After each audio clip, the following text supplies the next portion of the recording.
You could have the best work ethic in the world, have your entire life planned out on a vision board, and wake up at 5 in the morning every single day.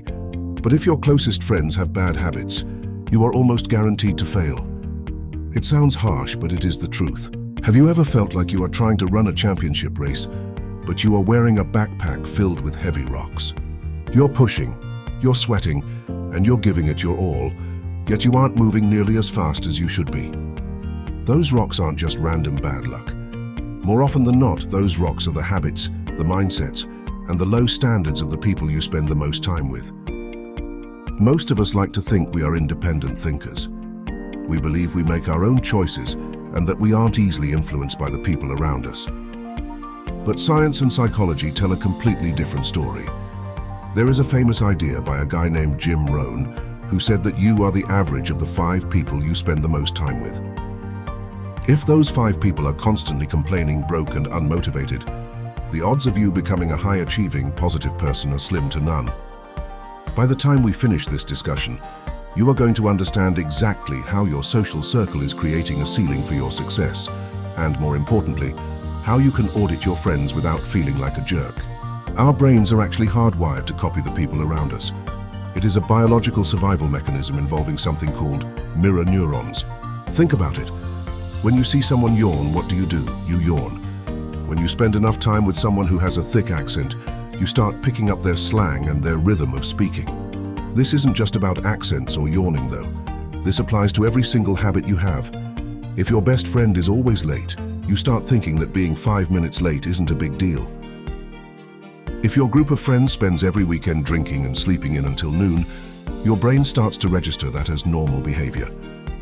This is what we call habit contagion. Just like you can catch a cold from someone, you can catch a mindset.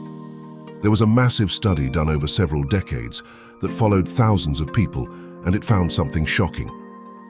If your friend becomes obese, your own risk of becoming obese increases by 57%. Even if you don't live near them, it's because their behavior changes what you think is acceptable. When they post a picture of a massive greasy meal, or they talk about how they haven't exercised in months, it subconsciously gives you permission to slack off too. You look at them and think, well, if they aren't worried about it, I guess I don't need to be that strict either. This creates a comfort zone trap. Your friends want you to stay exactly where you are, because your growth makes them feel uncomfortable about their own lack of progress. You might have heard the metaphor of the crabs in a bucket. If you put one crab in a bucket, it can easily climb out and find freedom. But if you put a bunch of crabs in that same bucket, the moment one crab starts to reach the top, the others will reach up and pull it back down to the bottom. They aren't doing it because they hate the other crab. They are doing it because they are crabs, and that is just how they react. Humans are exactly the same. When you start eating healthy, going to the gym, or working on a side business, you are essentially trying to climb out of the bucket. Let's look at a real-life example. Imagine a guy named Dave. Dave decides he wants to stop eating junk food and lose 20 pounds. He goes out to dinner with his longtime buddies, and he orders a grilled chicken salad and a water. Immediately, the comments start flying. Oh, look at Mr. Healthy over here. Or, come on, Dave, it's just one slice of pizza, don't be so boring. They aren't trying to be villains.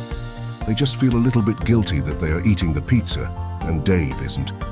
If Dave eats the pizza, they feel better about themselves. If Dave stays strong, he is a living reminder that they are making a poor choice. This pressure to conform is one of the biggest reasons people fail at their goals. The normalization of mediocrity is a silent killer.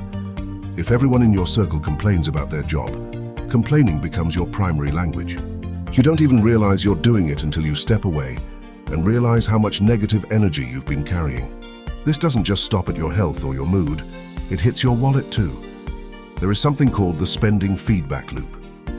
If your friends are always buying the newest gadgets, going to expensive dinners they can't afford, or financing cars that cost more than their yearly salary, you are going to feel a massive pressure to keep up. We call this keeping up with the Joneses, and it is the fastest way to stay broke. If your social life revolves around spending money, you will find it nearly impossible to save or invest. Think about the ambition gap. If your friend's primary goal is Friday night, you're going to have a very hard time focusing on Monday morning. I knew a guy who wanted to start a YouTube channel years ago. He had great ideas, he had the gear, and he had the talent. But every single time he sat down to edit on a Saturday, his friends would call him up and bug him until he agreed to go out to the bar. They would tell him he was working too hard, or that he was missing out on the fun. He stayed at a dead-end job for 3 extra years because his friends all worked there and they spent their lunch breaks hating the boss together. That shared hatred felt like a bond, but it was actually a chain. They were all stuck in the same place, and because they were all stuck together, it didn't feel as bad as it actually was. Friends who are afraid of failure will often talk you out of your crazy ideas. When you tell them you want to quit your job to start a business or that you want to move to a new city for a better opportunity, they will list every reason why it won't work. They'll tell you the economy is bad or that you don't have enough experience. They think they are protecting you, but they are actually projecting their own fears onto you. If your circle only talks about people and events rather than ideas and growth, your mind will never expand to the level it needs to reach for you to be truly successful. One of the most dangerous things you can have in a friend group is a victim mentality. This is when the group decides that everything bad that happens is someone else's fault. It's the government's fault, it's their parents' fault, it's the system, or it's just bad luck. When you're surrounded by people who refuse to take ownership of their lives, you start to adopt that same mindset. You stop looking in the mirror to find solutions and start looking for someone to blame. This leads to something called the sunk cost fallacy in friendships. We stay with people just because we've known them for 10 years, even if we no longer have anything in common. You might have been best friends in high school because you both liked the same music and played the same sports. But if you have grown and they have stayed exactly the same, you are no longer the same people. Staying in a friendship that no longer aligns with your values just because of history is like holding onto a stock that is crashing just because you bought it a long time ago. It's a losing game. Then there is the feedback vacuum. Real friends should be able to tell you when you're messing up. But in many groups, friends just agree with each other to keep the peace. They won't tell you that your business idea is lazy or that your attitude has been terrible lately. They just nod and say, "Yeah, man, you're right." This sounds nice, but it's actually a disservice. Without honest feedback, you can't grow. You also have to deal with emotional drifting. If you have a friend who is constantly in a crisis, constantly venting, and refuses to actually do anything to fix their situation, they're going to drain your battery. You'll spend an hour on the phone with them and feel so exhausted afterward that you won't have the energy to work on your own goals. So what do? Do you just ghost everyone you've ever known and move to a cave? Of course not. But you do need to perform a social audit. The first step is the energy test. Pay attention to how you feel after hanging out with someone. Do you feel recharged, inspired, and ready to take on the world? Or do you feel depleted, annoyed, and like you need a nap? That feeling is your gut telling you whether that person is helping you grow or holding you back. Next, look at values alignment. Write down your top 3 values. Maybe they are health, financial freedom, and continuous learning. Now look at your 5 closest friends. Do their lifestyles reflect those values? If you value health but your friends live on fast food and cigarettes, there is a fundamental disconnect that is going to cause friction in your life. You also need to look at the conversation audit. What percentage of your time spent with them is about gossip versus growth? If 90% of your talk is about what other people are doing or complaining about things you can't control, you are in a growth-stunted environment. You need to categorize your circle.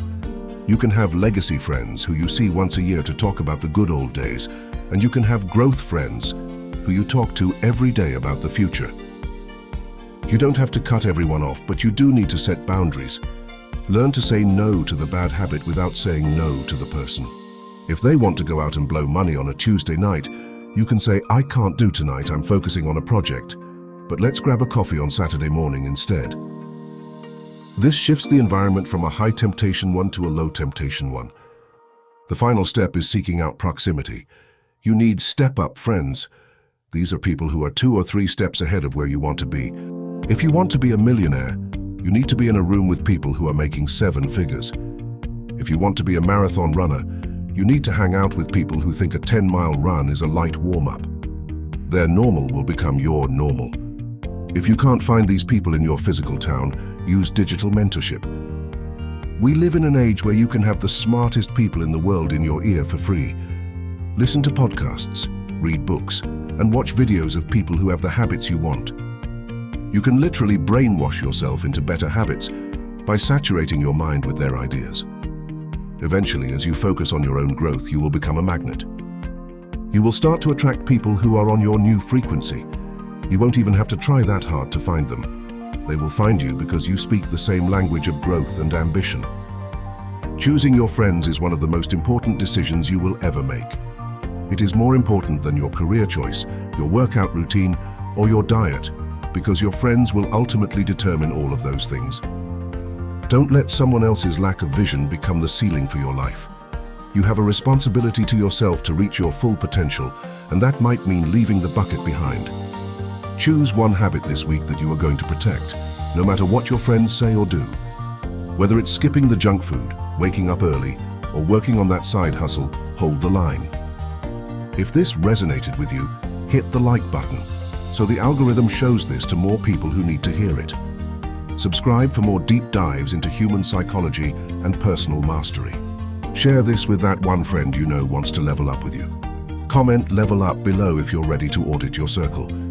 Watch this next video to learn how to build the discipline to stay on track when things get hard.